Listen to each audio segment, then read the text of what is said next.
Heavy machines registered at Jaipur. Heavy machines register చేస్తున్న జైపూర్లో Rajasthan. Supplied one machine to Mrs Dhanka limited of Udaipur Rajasthan. Heavy machines registered at Jaipur. Manufacturer heavy మిషన్స్ని manufacturing చేస్తారు, supply చేస్తున్నారు ఒక మిషన్ని ధనుకా లిమిటెడ్కి రాజస్థాన్కి under invoice of the same date. Using the information given below compute the value of machine and GST payable.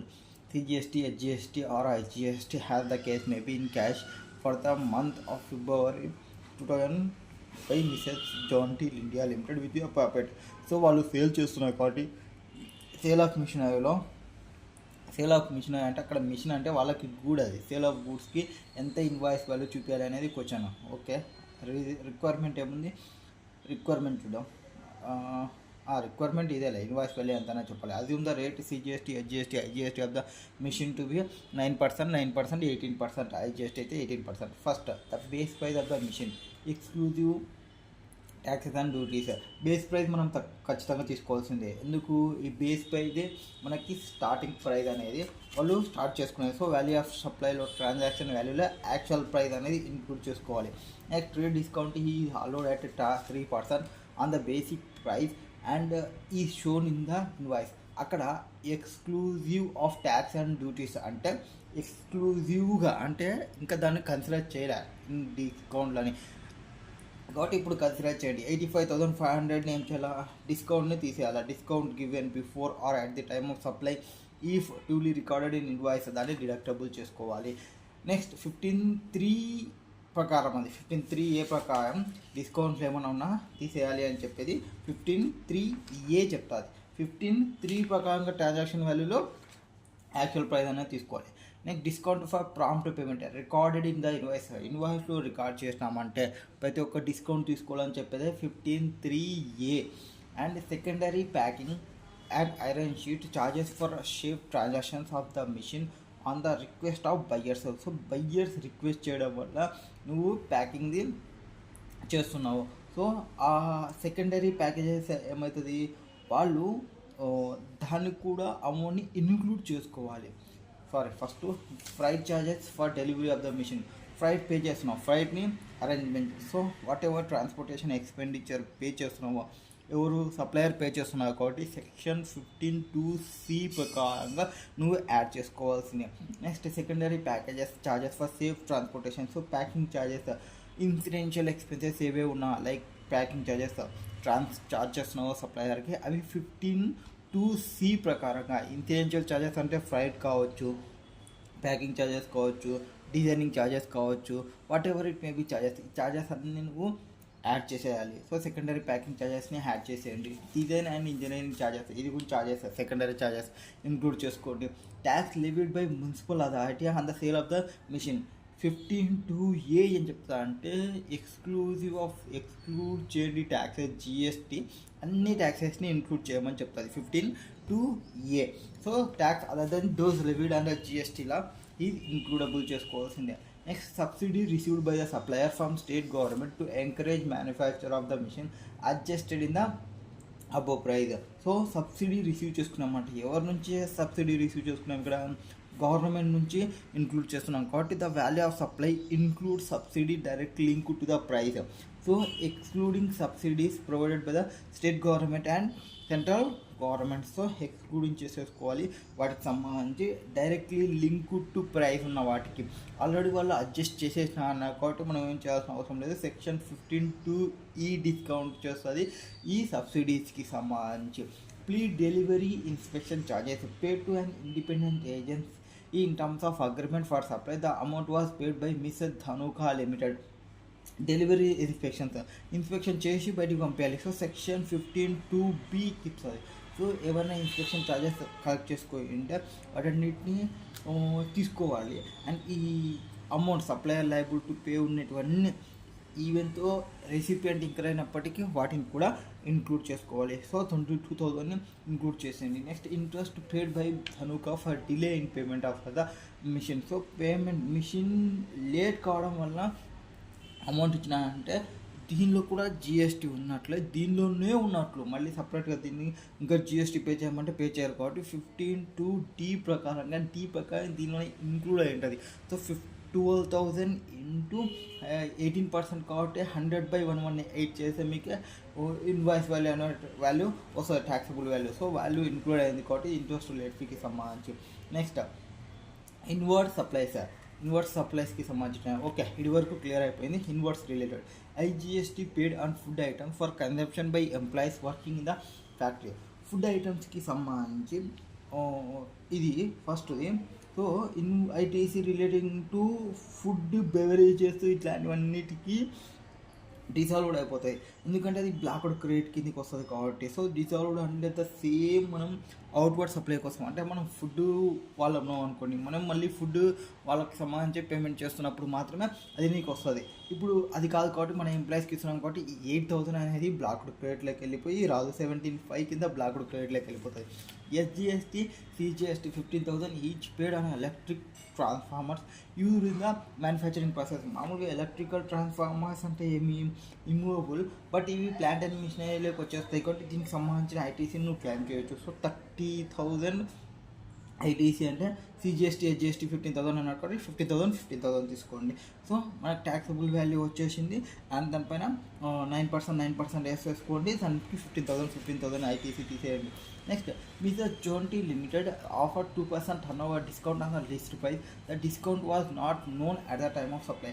At the time of supply నీకు తెలియనప్పుడు 15,300 ఏం చెప్తా అంటే నీకు ఈ టైమ్ ఆఫ్ సప్లై అప్పుడు తెలియని వాటి డిస్కౌంట్ని, సెకండరీ డిస్కౌంట్ని నువ్వు ఇంక్లూడ్ చేయొద్దండి. సో దాన్ని డిడక్ట్ చేయకూడదు. Mister Jonty India limited has no input tax credit at beginning of the February. All other conditions are necessary for eligible input tax credit. అంటే పైన ఇచ్చిన ఇన్పుట్ ట్యాక్స్ తప్ప మిగతా ఏ ఇన్పుట్ ట్యాక్స్ లేదనేది వాళ్ళ intention. There is no other transactions of supply during the month in February. ఇది ఒక్కటే అంట. Next Jonty limited he is not related person. So related person కాబట్టి మామూలుగా ఇచ్చిన వాల్యూనే కన్సిడర్ చేసుకున్నాం. సో ఇప్పుడు చెప్పిన దాని ప్రకారం ఒకసారి చెక్ చేసుకుంటే computation of value of machine అది sold by Mrs Jonty limited and first రాలి. Basic price of machine 38,50,000. So value of supply include చేసుకోవాలి, ట్రాన్సాక్షన్ వాల్యూని, యాక్చువల్ ప్రైస్ని. దాని నుంచి ఏం తీసేసాం, 2 డిస్కౌంట్లు తీసేసాం. 15,300 చెప్పింది. 3% of trade discount on basic price of machinery. Discount giving before at the time of supply if duly recorded in the invoice deduct చేసుకోవాలి. ప్రాంప్ట్ పేమెంట్ చేసినందుకు అది కూడా రికార్డ్ చేసిన అన్న కాబట్టి ఇన్వాయిస్లో 15,300 ప్రకారంగా డిడక్ట్ చేసేస్తాము. ఫ్రైట్ ఛార్జెస్, ఈ ఛార్జెస్ ఏమైనా ఉన్నా 15,2C charges, freight charges, packing charges, design charges, ఇట్లాంటివన్నీ 15,2C డిస్కషన్ చేస్తుంది. So arranging freights the liability of సప్లయరే కాబట్టి కాంపోజిట్ సప్లై కిందకి వచ్చేస్తుంది కాబట్టి ఫ్రైట్ ఛార్జెస్ని కూడా ఇంక్లూడ్ చేసుకోవాలి ప్రిన్సిపల్ సప్లైలో. And value of supply, secondary packing, incidental expenses including commission కానీ, ప్యాకింగ్ ఛార్జెస్ కానీ, ఛార్జెస్ సప్లయర్ టు రిసిపియంట్ ఉన్నప్పటికీ దాన్ని ఇంక్లూడ్ చేసుకోవాలి. డిజైన్ అండ్ ఇంజనీరింగ్ ఛార్జెస్ ఏవైతే ఉంటాయో value of supply sell include incidental expenses including design and engineering charges అవన్నీ వచ్చేస్తాయి కాబట్టి వాటిని కూడా 15,2C కింద యాడ్ చేసేసుకోవాలి. Tax levied by municipal tax authorities, whatever taxes include చేసుకోవాలి అదర్ దెన్ జిఎస్టీకి సంబంధించినవి కూడా. Subsidy received by the supplier from the state government, ఇది ఆల్రెడీ అడ్జస్టెడ్ చేసేట అన్నాడు కాబట్టి దీన్ని ఏం చేయాల్సిన అవసరం లేదు, ఎక్స్క్లూడ్ చేసేటారు వాళ్ళు. Next pre delivery inspections charges paid by Mrs Dhanukha. Delivery charges ముందుగానే పే చేసినటువంటి 15,2B కిందకి డిస్కషన్ చేస్తాము. లైబుల్ టు పే కాబట్టి but incurred by the recipient, వాటిని కూడా ఇంక్లూడ్ చేసుకోవాలి. Interest on delay payment, interest వచ్చిందంటే ఇంట్రెస్ట్లోనే ఉన్నట్లు. At the time of supply తెలియదు కాబట్టి దాన్ని డిడక్ట్ చేయకూడదు ఫ్రమ్ వాల్యూ ఆఫ్ సప్లై నుంచి. Computation of GST payable in క్యాష్లో ఎంత పే చేయాలి అన్నప్పుడు question by Mrs Jonty India limited for the next for the month of February అంటే ఫస్ట్ ట్యాక్సబుల్ వాల్యూ కనుక్కునేది పైన 29,38,669. దానిపైన 9% తీసుకోవాలి. This input tax credit of tax paid అని ఎలక్ట్రికల్ ట్రాన్స్ఫార్మర్స్కి యూజ్డ్ ఇన్ ద మ్యానుఫ్యాక్చరింగ్ ప్రాసెస్లో అదొకటి మాత్రమే వస్తుంది. 50,000 15,000 ఫుడ్ బెవరేజెస్ స్పెసిఫికల్లీ డిజాల్వ్ చేసాము. అండ్ లేదు దాన్ని same used for making outward taxable సప్లైస్కి అయితే తప్ప the same category or any element of the taxable composite or mixed supply ఉంటాయి. So since transformers are used in the course of furtherance of business కాబట్టి ITC అనేది వాటికి ఒకటే ఉంది అనేది first question. Second question Kaushal manufactures limited okay registered in Delhi is a manufacturer and supplier of electronic home appliance. ఏమంతా ఢిల్లీలో register అయినాడు, manufacturer and supplier electric home అప్లయన్స్కి సంబంధించి. It is paying tax under regular scheme. It supplies the electronic home appliances in the domestic as well as overseas market. For supplies in the other states of India, the company has appointed consignment agent in each state. వాళ్ళు ఏం చేస్తున్నారు, consignment ఏజెంట్లని appoint చేసినారు కొత్త స్టేట్లో, except Gurugram, Haryana, Noida, Uttar Pradesh, wear the goods are supplied direct from hits Delhi wear house. So ఈ 4 ప్లేసెస్లో from direct Delhi నుంచే వచ్చేస్తుంది. Okay, no problem. Next, in the month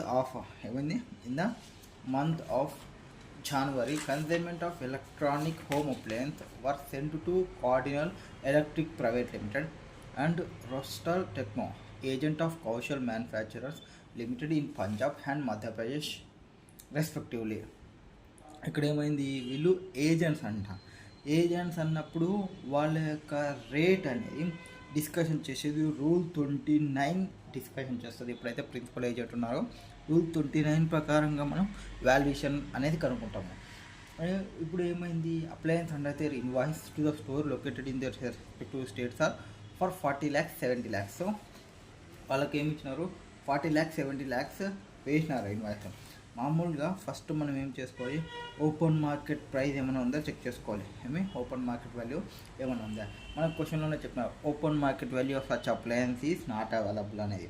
open market value లేకుంటే direct value of goods supplied between principal to agent ఉన్నప్పుడు 90% of principal price charge చేసిన దానిలో 90% తీసుకోవాలి by the agent for the like and క్వాలిటీకి సంబంధించి చేసుకున్నాను. So planes and invoice to stores located in the respective స్టేట్లో ఎంత చేస్తున్నావు, 40 lakhs 70 lakhs. So since it is an interested కాబట్టి ఐజిఎస్టిఐ రేట్ అనేది వేసుకోవాలి. ఎందుకు, వీళ్ళు ఏజెంట్స్ మధ్యప్రదేశ్ పంజాబ్కి సంబంధించిన వాళ్ళు, మనమేమో ఢిల్లీలో ఉన్న వాళ్ళం కాబట్టి ఇంట్రెస్ట్ రేట్ వస్తుంది, ఐజిఎస్టీ రేట్ని వేసుకోవాలి. ఓకేనా. Okay, next 40 lakhs into 90%, 70 lakhs into 90% వేసుకోవాలి. వేసుకున్న తర్వాత దానిపైన ఐజిఎస్టీ రేట్ అనేది అప్లికబుల్ ఎంత ఉంటే అంత వేసేయాలి. Next, further in January, electronic home appliances have been supplied to Ron Techno Mart, a wholesale dealer of electronic home appliances in Noida, Uttar Pradesh, for consideration 23 lakhs from its Delhi warehouse. Kaushal Manufacturer Limited owns 75% share in Ron Techno Mart. ఇక్కడ చూడండి, ఇందాకదేమో principal and agent కాబట్టి rule 29 apply చేస్తున్నాం. ఇక్కడ relative persons అవుతారు వీళ్ళిద్దరు. ఎందుకు, అతను 75% share hold చేసినారు కాబట్టి వీళ్ళు రిలేటెడ్ అవుతారు. నార్మల్గా సెక్షన్ 15 అనేది ట్రాన్సాక్షన్ వాల్యూని కనుక్కుంటాము. వాళ్ళ రిలేటివ్ పార్టీస్ అయినప్పుడు రూల్ 28 ప్రకారం మనం క్యాలిక్యులేషన్ చేయాల్సి వస్తుంది. రూల్ 28 అని చెప్తుంది, ఫస్ట్ ఓపెన్ మార్కెట్ వాల్యూ ఏమన్నా ఉందో చెక్ చేసుకోవాలి. సో ఓపెన్ మార్కెట్ ఫస్ట్ వాళ్ళ కన్సిడరేషన్ ఏమో 23 lakhs, ఓపెన్ మార్కెట్ వాల్యూ అనేది ఉంది 30 lakhs. For the Rono tech mart he is not eligible for full input tax credit. వాళ్ళు ఇన్పుట్ ట్యాక్స్ క్రెడిట్ని తీసుకోవడానికి లేదు. ఇప్పుడు ఫస్ట్ ఏం చేయాలంటే, ఇన్ ద గివెన్ కేసులో కౌశల్ మ్యానుఫ్యాక్చరర్ లిమిటెడ్ వాళ్ళు 75% హోల్డ్ చేసినారు ఇక్కడ రోన్ టెక్నో మార్ట్లో, కాబట్టి మేకింగ్ దెన్ రిలేటెడ్ పర్సన్స్ అయిపోతాడు. Since techno mart is not eligible for full ఐటీసీకి వాళ్ళు ఎలిజిబుల్ కాదు కాబట్టి ఇన్వాయిస్ వాల్యూని మనం యాక్సెప్ట్ చేయకూడదు. అండ్ ఇన్వాయిస్ వాల్యూ ఎంత ఇక్కడ 23 lakhs. సో 23 lakhsని పక్కన తీసేసి ఓపెన్ మార్కెట్ వాల్యూకి పోవాలి. ఓపెన్ మార్కెట్ వాల్యూ ఎంత మనకి 30 lakhs. సో బీయింగ్ ఇది ఇంట్రెస్టెడ్ కాబట్టి, ఎందుకు మనం ఢిల్లీ వాళ్ళు ఉత్తరప్రదేశ్ కాబట్టి ఇంట్రెస్టెడ్ కాబట్టి ఐజిఎస్టీ అనేది అప్లికబుల్ అవుతుంది. Next, PQR limited A foreign company located at New York place an order to Kaushal Manufacturer Limited for delivery of 250 items units of electronic home appliance to its branch office located in Pune. So foreign కంపెనీకి దాని branch ఒకటి పూణేలో ఉందంటే దానికోసం order పెట్టారు. Kaushal manufacture limited raises and invoice as on the date of order 12/1 The cost of each unit was 175. The amount of consideration for such supply is received in US dollars on 25/1 from the foreign branch dollar 690.25. As on the date of invoice, the following rates are available: exchange rate of RBI, CBIC rate, actual bank. నార్మల్గా ఏం జరిగింది ఇక్కడ, payment అనేది మనము foreign కరెన్సీలో receive చేసుకున్నాం, కరెక్ట్నా? Payment is received in foreign currency and value of taxable goods shall be determined in using exchange rate as notified by the CBIC. ఎప్పుడైనా కానీ మనం ఏ రేట్ తీసుకోవాలి, CBIC రేట్ తీసుకోవాలి. ఏ డేట్కి తీసుకోవాలి? On the date of time of supply రోజు CBIC rate ఏదైతే ఇచ్చిందో ఆ రేట్ నేను కన్సిడర్ చేసుకోవాలి. CBI రేట్ నోటిఫై చేసినంత 63.94. సో 63.94 నేను కన్సిడర్ చేసుకోవాలి. 63.94 ఇంటూ ఎంత నేను వాళ్ళకి డెలివరీకి సంబంధించి చేసినది అనేది చెక్ చేసుకోవాలి. సో ఆ అమౌంట్ ప్రకారంగా నేను కన్సిడరేషన్ చేసుకోవాలి. 63.94 ఎన్ని ఐటమ్స్ ఫారిన్ బ్రాంచ్ సప్లైస్ 690.25 అన్నాడు. సో 690.25 ఇంటూ 63.94 ఇది నార్మల్గా రేట్. ఇది ఏదాని ప్రకారం? రూల్ 34 ప్రకారంగా డిటర్మైన్ చేసిన రేట్. ఓకే, బట్ మనకి ఫారిన్ ఎక్స్చేంజ్లో జరిగినప్పుడు money facility. Next, Kaushal Manufacturer Limited also provides repairs and maintenance services to electronic appliance manufacturers located in India. ఇక్కడ డైరెక్ట్ నాకు CBIC రేట్ ఉంది, నేను గూడ్స్ పంపించినది ఉంది, గూడ్స్కి సంబంధించి. వేరే కింద వచ్చినప్పుడు సర్వీస్ వచ్చింది, వాల్యూ ఆఫ్ సర్వీసెస్ ఏమి ఇచ్చినాము, money exchange purchase and sale చేసినప్పుడు అంది ఎంటర్ప్రైజ్ అట్ వెళ్ళి $1,00,000 are purchased at the rate of 68 per $. RBI reference rate దాకా నేను CBIC రేట్ తీసుకున్నా, RBI రేట్ కాదు. ఇక్కడ రిఫరెన్స్ రేటెడ్స్ ఉన్నాయి. సో రిఫరెన్స్ రేటెడ్ ఉన్నప్పుడు మనం ఎట్లా క్యాలిక్యులేషన్ చేయాలి అంటే రూల్ 32(2) ప్రకారంగా మనం క్యాలిక్యులేషన్ చేస్తాం. మనకు అక్కడ ఆప్షన్స్ ఉంటాయి. So first $1,00,000 are purchased at 68 per $. RBI reference rate $, on the date వచ్చేసి 68.6 and $1 lakh are converted into UK 80,000. RBI reference rate at the time for $, is 68 per $, and for UKకి 90. Bలో 2 countries involve అయినాయి, ఏలో ఒక country involve అయింది, ఏది US కంట్రీకి సంబంధించి. ఫస్ట్, ఈ currency exchange to or from INR ఉన్నప్పుడు ద వాల్యూ ఆఫ్ సప్లై ఏం తీసుకోవాలి అంటే టు ఆర్ ఫ్రమ్ INR ఉన్నప్పుడు value of supply is equal to RBI reference rate minus buying or selling rate. ఏమి?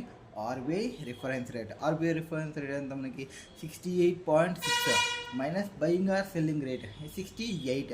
సో 68.6 మైనస్ 68 ఇంటూ 1 lakh వేస్తే మనకి ఎంత వస్తుంది?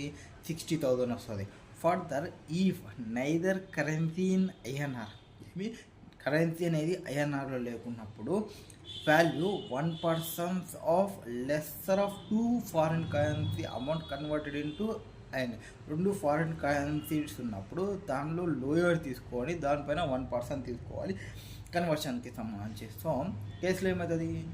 1 lakh into 68 or 80,000 into 90, whichever is lower అంటే ఏమి మనకి 38 lakhs అయితే 68 lakhs అవుతుంది. 68 ఇంటూ 1 అంటే 1 lakh అంటే 68 lakhs అవుతుంది. 80,000 ఇంటూ 90 రూపీస్ అంటే 72 అవుతుంది. విచ్ ఎవర్ హీస్ లోయర్ అంటే 68 lakhs అవుతుంది. సో వాల్యూ ఆఫ్ సప్లై ఏమవుతుంది అక్కడ 68 lakhs అవుతుంది, అంటే 68,000 తీసుకోవాలి. ఫైన్ ఏమో currency exchange to or from exchange చేసుకున్నప్పటికి సంబంధించి కన్వర్షన్ వచ్చినప్పుడు 2 కంట్రీస్ రేట్ ఇచ్చినప్పుడు విచ్ ఎవర్ హీ లోయర్ తీసుకుని దానిపైన 1% తీసుకోవాలి. వాల్యూ ఆఫ్ సప్లైకి 68 lakhs ఇంటూ 1% అంటే 68,000 అవుతుంది. The company has all furnished the following information for the month of జనవరికి ఫాలోయింగ్ ఇన్ఫర్మేషన్ని ప్రొవైడ్ చేస్తున్నారు. Okay, supply of electronic home appliances. Home appliances wholesaler of such appliance in Delhi మనోడు వెళ్ళి వాళ్ళు ఢిల్లీనే కాబట్టి సిజిఎస్టీ హెచ్జిఎస్టీ రేట్ అనేది తీసుకోవాలి. Being interested supply of goods కాబట్టి ఎలక్ట్రానిక్ హోమ్ అప్లయన్స్కి హోల్సేలర్కి so Delhi subject to CGST HGST rate ఎంత ఉంటే అంత తీసుకోవాలి. Electronic home appliance supply to Anchor electricals incorporation USA under LUT అంటే ఏమి లెటర్ ఆఫ్ అండర్టేకింగ్లో తీసుకోవాలి. లెటర్ ఆఫ్ అండర్టేకింగ్ జరిగిందా అంటే అది qualified to zero rated supply అవుతుంది. జీరో రేటెడ్ సప్లై వచ్చినప్పుడు ఏమి సెక్షన్ 16 ఆఫ్ ఐజిఎస్టీ డీల్ చేస్తుంది. ఏం చెప్తుంది అంటే supply of electronic home appliance to anchor under LUT అది qualifies as export of goods కింద వస్తుంది and which is zero rated supply అయిపోతుంది and can be made without payment of IGST లేకుండా దాన్ని పంపించవచ్చు, no problem. Next repairs and maintenance services provided to Unitech limited and electronic appliance manufacture located in Delhi. So Unitech వాళ్ళకి ఏం జరిగింది, repairs and maintenance జరిగినాయి. So being అది interested supply of service కాబట్టి supply of repairs and services to unique వాళ్ళు కూడా ఢిల్లీని కాబట్టి సిజిఎస్టీ హెచ్జిఎస్టీ అనేది తీసుకోవాలి. Next advance received towards repairs and maintenance services to provide to and electronic appliance manufacturer located in Delhi. Repairs and maintenance services have been provided in February and invoice is issued in 38 February. Normal in case of supply of services law, in case of supply of service law being in case of supply of service law when invoice is issued within time అనేది check చేసుకోవాలి. Within టైంలో invoice చేసినారా లేదా అనేది check చేసుకోవాలి. Within టైంలో invoice చేసింటే time of supply ఏమప్పుడు date of invoice or date of receipt of payment whichever is earlier check చేసుకోవాలి. ఏమి ఇన్వాయిస్ అనేది వితిన్ టైంలో ఇష్యూ చేసింటారు. మామూలుగా వితిన్ టైం అంటే ఏమి 30 days లోపల ఇన్వాయిస్ని ఇష్యూ చేసింటారు. అలా 30 days లోపల అప్పుడు అది వితిన్ టైంలో ఇష్యూ చేసినట్టు. వితిన్ టైంలో ఇష్యూ చేసింటే invoice date are payment date which ever is earlier తీసుకోవాలి. అండ్ ఇన్ ద గివెన్ కేసులో ఏమైంది, invoice is issued within 30 days. So invoice అనేది వితిన్ 30 days లోపలనే ఇష్యూ చేసినారు కాబట్టి at the time of supply ఏమవుతుంది, డేట్ ఆఫ్ అమౌంట్ అడ్వాన్స్కి సంబంధించి received in January and GST is payable on that advance. So ఆ advance amount అనేది అమౌంట్కి tax అనేది జనవరిలోనే పడుతుంది దానికి సంబంధించి. Next advance received for electronic home appliance to be supplied to Navika electrical a wholesale dealer of such appliance in Gurgaon Haryana. Invoice for the goods is issued at the time of delivery of the electronic appliance in March. ఇదేమి invoice ఎప్పుడు issue చేస్తున్నారు, at the time of డెలివరీకి సంబంధించి. ఇందాక సర్వీస్కి సంబంధించిన invoice గురించి మాట్లాడినాం, ఇప్పుడు గూడ్స్కి సంబంధించిన ఇన్వాయిస్కి సంబంధించి మాట్లాడుతున్నాం. So in case of supply of goods అయినప్పుడు GST is not payable on advance receive. So advance receive పైన జిఎస్టీ పేమెంట్ అనేది చేయము. So hence said advance will be taxed in March and not in January. So మార్చిలో goods పంపిస్తున్నాం కాబట్టి మార్చిలోనే వేయాలి, జనవరిలో కాదు. Next Kaushal manufacturer limited and Indian company provides a corporate guarantee. Okay, corporate గ్యారంటీని ప్రొవైడ్ చేసినారు. Guarantee of 15 crores to bank on behalf of its related company XYZ Limited, also located in India. The actual consideration for guarantee వచ్చేసి 2 lakhs per annum. XYZ Private Limited, he is eligible for full input tax credit. What will be the value of supply of service for GST purpose and how much GST will be payable if the applicable GST rate is 18% ఉన్నప్పుడు. ఏమన్నాడు ఇక్కడ అంటే మామూలుగా rule 28 ఏం చెప్తుంది అంటే rule 28(2) ప్రకారంగా value of supply of service ఉన్నప్పుడు by the supplier to the related recipient ఉన్నప్పుడు ఇండియాలో వాళ్ళకి providing corporate guarantee to banks కానీ ఫైనాన్షియల్ ఇన్స్టిట్యూషన్ కానీ shall be deemed to be 1% of guarantee amount per annum or actual consideration whichever is higher. ఏమంటున్నారు, ఒక related person ఉండాలి, related person వాళ్ళ corporate guarantee కానీ ప్రొవైడ్ చేసి ఉంటే ఆ కార్పొరేట్ గ్యారంటీ అమౌంట్ పైన 1% కానీ ఆర్ యాక్చువల్ కన్సిడరేషన్ కానీ విచ్ ఎవర్ ఈజ్ హయ్యర్ తీసుకోవాలి. అంటే మీ 115 crores into 1% or 2 lakhs whichever is high తీసుకోవాలి. 15 crores into 1% అంటే 15 lakhs or 2 lakhs whichever is higher అంటే 15 lakhs అవుతుంది. So if the recipient is eligible full ITC అయితే full ITC అయినప్పుడు the value declared in the invoice shall be the deemed to be the value of said supply of service అవుతుంది. So ఇక్కడ మామూలుగా ఐటీసీకి eligibility కాకుంటే 15 lakhs or 2 lakhs whichever is higher తీసుకుంటాం. But వాడు eligible full ఐటీసీకి అన్నాడు కాబట్టి 2 lakhsని కన్సిడర్ చేసుకోవాలి. సో ఇన్ ద గివెన్ కేసులో 1% ఆఫ్ గ్యారంటీడ్ అమౌంట్ అంటే 15 crores into 1% అంటే 15 lakhs అవుతుంది. అండ్ యాక్చువల్ కన్సిడరేషన్ 2 lakhs అవుతుంది. 15 lakhs or 2 lakhs whichever is higher తీసుకుంటే 15 lakhs వస్తుంది. బట్ ఫుల్ ఐటీసీకి ఎలిజిబుల్ కాబట్టి ఇన్వాయిస్లో ఏదైతే వాల్యూ ఇచ్చామో ఆ వాల్యూని కన్సిడర్ చేసుకోవాలి. ఇంటూ 2 lakhs తీసుకోవాలి.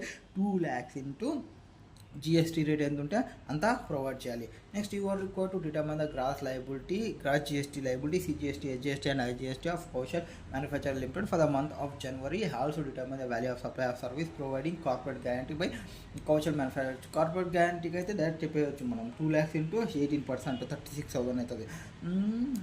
Kaushal manufacture to bank cancelling credit facility to according additional information Kaushal Manufacturer Limited. He is also dealing in second hand goods from another branch in Delhi which is registered under the same plan. It purchases machinery from Mr. Vimal and further sells to Mr. Vimal. Kamal, okay, Vimal నుంచి purchase చేసింది, కమల్కి sale చేసింది after fabrication and erection. The purchase price వచ్చేసి 5 lakhs, where has sale price వచ్చేసి 6,20,000. So అక్కడ ఏమొచ్చింది, purchase చేసినాము 5 lakhsకి, 6,20,000కి sale చేసి 6,20,000 minus 5 lakhs ఎంతైతే గెయిన్ ఉంటుందో అది వాల్యూ ఆఫ్ సప్లై అయిపోతుంది. And has not taken ITC. Okay, ఇక్కడ ఇన్ కేస్ ఆఫ్ డీలర్ కాబట్టి సెకండ్ హ్యాండ్ గూడ్స్ చేస్తున్నప్పుడు ఐటీసీ ఏం తీసుకోలే కాబట్టి, ఐటీసీ ఏం తీసుకున్నా అని ఏం చెప్పలేదు కాబట్టి, తీసుకోలేదని చెప్పినాడు కాబట్టి ద వాల్యూ ఆఫ్ సప్లై అనేది difference between the selling price and purchase price as per rule 32(5) ప్రకారంగా. సో వాల్యూ ఆఫ్ సప్లై ఏమవుతుంది, 6,20,000 minus 5 lakhs తీసుకుంటే సంథింగ్ అమౌంట్ 1,20,000 వస్తుంది అనుకుంటా. So 1,20,000 will be the value. Determine the value of supply. All amount given are exclusive of GST. Electronic appliance మెషినరీకి 2.5 తీసుకోవాలి. Repairs and మెయింటెనెన్స్కి 9%, 18% తీసుకోవాలి. Money changing సర్వీసెస్కి 14, 28% తీసుకోవాలి. ఆ 28% అనేది మనకి రేట్కి సంబంధించి ప్రొవైడ్ చేస్తున్నాను. సో ఇప్పుడు ఆన్సర్ చూసుకుంటే computation of gross GST liability of Kaushal manufacture limited for the month of January. First some of electronic home appliance to consignment agent. ఇది మనం చెప్పినాము ప్రిన్సిపల్ ఏజెంట్ కాబట్టి 90% తీసుకోవాలన్నాము. 99 lakhs అయితే టోటల్ తీసుకుంటే 90% తీసుకుంటే 99 lakhs అవుతుంది. దానిపైన IGST 5%. Next supply of electronic home appliance Ron techno mart. వీళ్ళు రిలేటెడ్ పార్టీస్ కాబట్టి ఇన్వాయిస్ వాల్యూ ప్రకారం క్లైమ్ చేస్తున్నామని చెప్పలేదు కాబట్టి ఓపెన్ మార్కెట్ ప్రకారంగా వాల్యూ అనుకుంటే వాటికి తీసుకుంటామని చెప్పినాము. సెకండ్కి సంబంధించి నాట్ ఎలిజిబుల్ కాబట్టి ఓపెన్ మార్కెట్ వాల్యూ అనేది చెక్ చేసుకోవాలి. ఓపెన్ మార్కెట్ వాల్యూ 30 lakhs కాబట్టి 30 lakhs తీసుకున్నాం. 30 lakhs into 5%. Electronic home appliances ఏదైతే ఉంటుందో హోమ్ అప్లయన్స్ తీసుకున్నప్పుడు ఎలక్ట్రానిక్ హోమ్ అప్లయన్స్ ఉన్నప్పుడు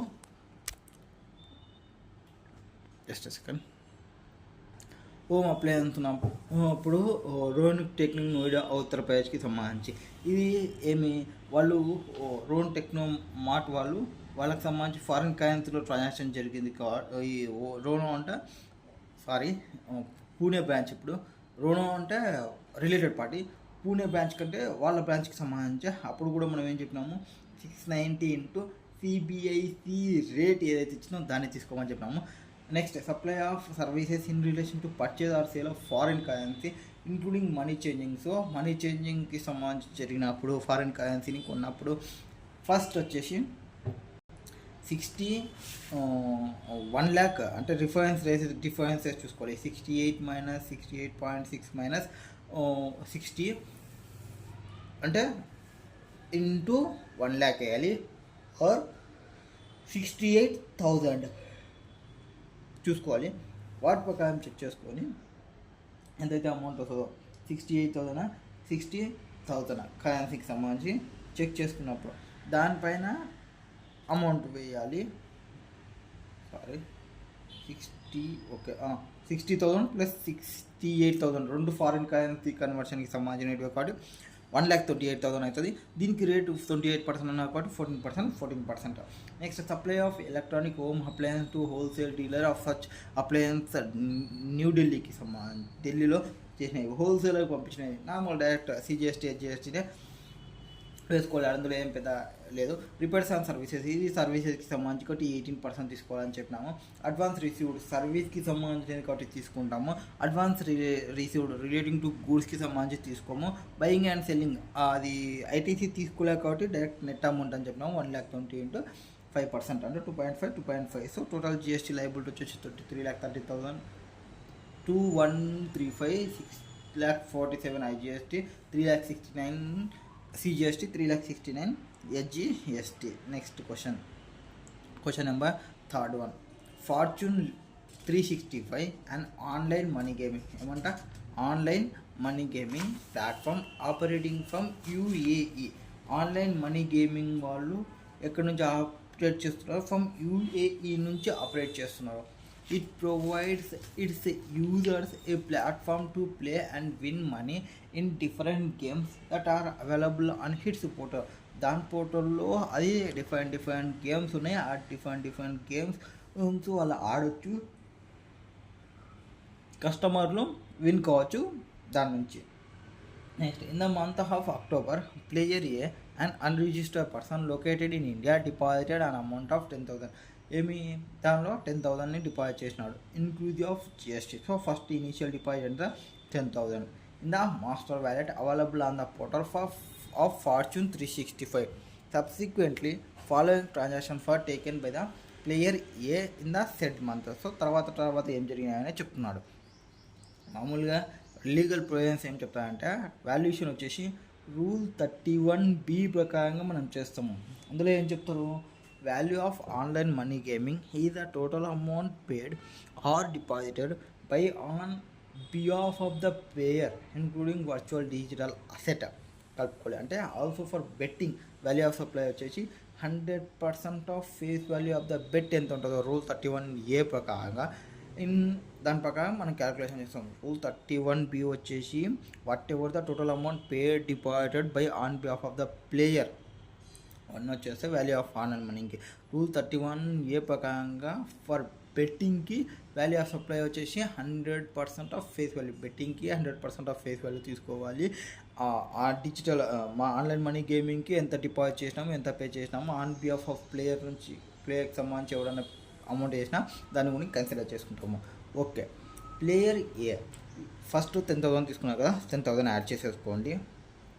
next player a utilize the amount of 2,000 amount 2,000 utilization చేసుకున్నాడంట దానికి సంబంధించి.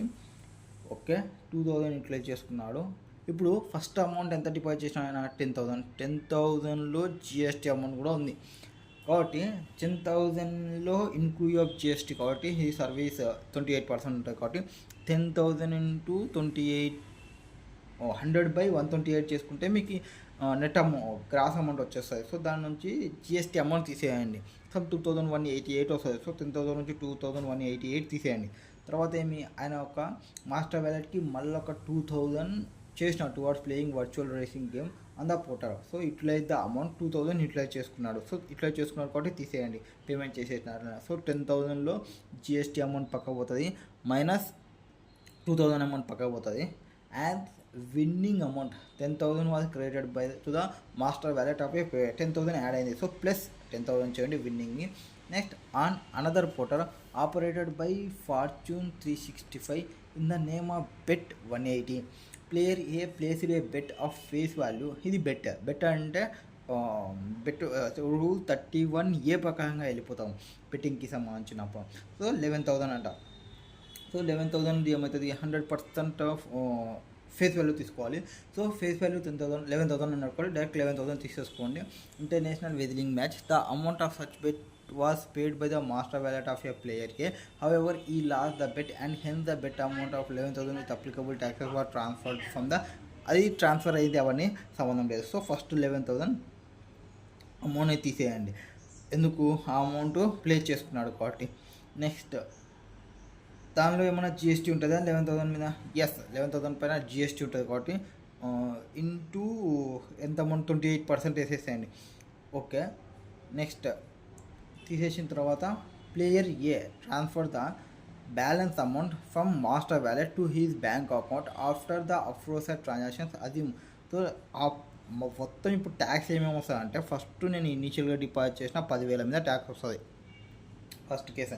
రూల్ 31A ప్రకారం 31B ప్రకారంగా బెట్టింగ్ చేసినాము ఫేస్ వాల్యూ ఎంత 11,000 పైన కూడా నాకు జిఎస్టీ వస్తుంది. అది రూల్ 31A ప్రకారంగా. సో 10,000 ట్యాక్స్ అమౌంట్, 10,000 ఇంక్లూడ్ అయింది, 11,000 ఎక్స్క్లూడ్ అయింది. సో 11,000 ఇంటూ 28%, 10,000 ఇంటూ 100/128 తీసుకుంటే నాకు జిఎస్టీ అమౌంట్స్ వస్తాయి. ఆ జిఎస్టీ అమౌంట్ తర్వాత ఈ పోయిన 11,000 అండ్ ఆ 2,000 పేమెంట్ చేసినది ఇవన్నీ తీసేయాలి. 10,000 నుంచి విన్నింగ్ 10,000 వచ్చింది కొద్దిగా యాడ్ చేసుకోండి. Net balance available for transfer ఎంత ఉంటుందో చెక్ చేసుకోండి. And compute the total GST payable on the aforesaid GST transaction. GST ఎంత వస్తుంది అంటే 10,000 ఇంటూ 28/128 చేస్తే జిఎస్టీ అమౌంట్ వస్తుంది. 11,000 ఇంటూ 28% అది GST amount payable. Next determine the net amount transferred by player A to his bank account after the aforesaid transactions. Aforesaid transactions అంటే మేము first 10,000 తీసుకుంటాము, దాని నుంచి 10,000లో ఇంక్లూడ్ అయిన జిఎస్టీ తీసేస్తాము. దాని నుంచి పేమెంట్ చేసినాము రేసింగ్ దానికి 2,000 పోయినాయి పక్క తీసేస్తాము. విన్నింగ్ వచ్చింది 10,000 యాడ్ చేసేస్తాము. తర్వాత 11,000 తీసేస్తాము బెట్టికి పెట్టినది. తర్వాత 11,000 మీద జిఎస్టీని తీసేస్తాము. దాని తర్వాత రిమైనింగ్ అమౌంట్ ఎంత ఉంటే అంత అమౌంట్ ట్రాన్స్ఫర్ చేసుకోవచ్చు. Ascertain whether Fortune 365 is required to obtain registration under GST in India. Will your answer be different if player A is a register under GST. నార్మల్గా ఏం చెప్తారు, section 24 any person supplying online money gaming from outside India to person in India must compulsory register చేసుకోవాలి ఇండియాలో. Mandatory registration as per section 24 ప్రకారంగా. ఇక్కడ fortune 365 అనేది operating from UAE కాబట్టి mandatorily register చేసుకోవాలి. Required to register in India regardless whether player register కానీ register కాకపోని. So player A అనేవాడు రిజిస్టర్ కానీ రిజిస్టర్ కాకపోని ఏం ప్రాబ్లం లేదు, వాళ్ళు రిజిస్ట్రేషన్ తీసుకోవాల్సిందే. ఎవరు, ఫార్చ్యూన్ 365 వాళ్ళు. సో ఇప్పుడు ఆన్సర్ చూసుకుంటే legal provisions the value of money gaming is the total amount paid or deposited by on behalf of player including virtual digital asset. Rule 31B ప్రకారంగా పోతామని చెప్పినాము. Also for betting the value of supply. Rule 31A betting ఉన్నప్పుడు rule 31A వస్తుంది. Online money gaming ఉన్నప్పుడు rule 31B వస్తుంది. బెట్టింగ్లో ఏమి 100% of face value తీసుకోవాలి. Online money గేమింగ్లో ఎంత అమౌంట్ డిపాజిట్ చేసినామో అంత అమౌంట్కి. Total GST payable on given ట్రాన్సాక్షన్స్లో రూల్ 31B ప్రకారంగా 10,000 ఇంటూ 100/128 తీసుకుంటే ఎంతైతే అమౌంట్ వస్తుందో దానిపైన 28% తీసుకోండి. ఆన్లైన్ మనీ గేమింగ్లో ఏమి 100% of face value of bet value కాబట్టి 11,000 ఇంటూ 28% తీసుకుంటాము. Next amount transfer by player A to his bank account ఎంత అంటే ఫస్ట్ 10,000 పెట్టిన దానిలో 10,000లో జిఎస్టీ ఉంది, జిఎస్టీ తీసేయండి. 2,000 పేమెంట్ చేసినాము వర్చువల్ రేసింగ్కి తీసేయండి. ఈ రెండు చేయడం వల్ల నాకు 10,000 విన్నింగ్ వచ్చింది యాడ్ చేసుకోండి. తర్వాత బెట్ పెట్టిన 11,000 అది తీసేయండి. 11,000 మీద జిఎస్టీ తీసేయండి. రిమైనింగ్ అమౌంట్ వాడు తీసుకోవచ్చు ఇంటికి. నెక్స్ట్ ఏ పర్సన్ ఎవరైతే ఆన్లైన్ మనీ గేమింగ్లో ఉంటారో ఫ్రమ్ అవుట్ సైడ్ ఇండియా నుంచి ఇండియాకి మస్ట్ వాళ్ళు కంపల్సరీ రిజిస్ట్రేషన్ తీసుకోవాలి అండ్ జిఎస్టీలో. అండ్ ఫార్చ్యూనర్ వచ్చేసి ఆపరేటింగ్ ఫ్రమ్ యూఏఈ కాబట్టి mandatory required to register in India regardless whether player A is registered under GST in India or not.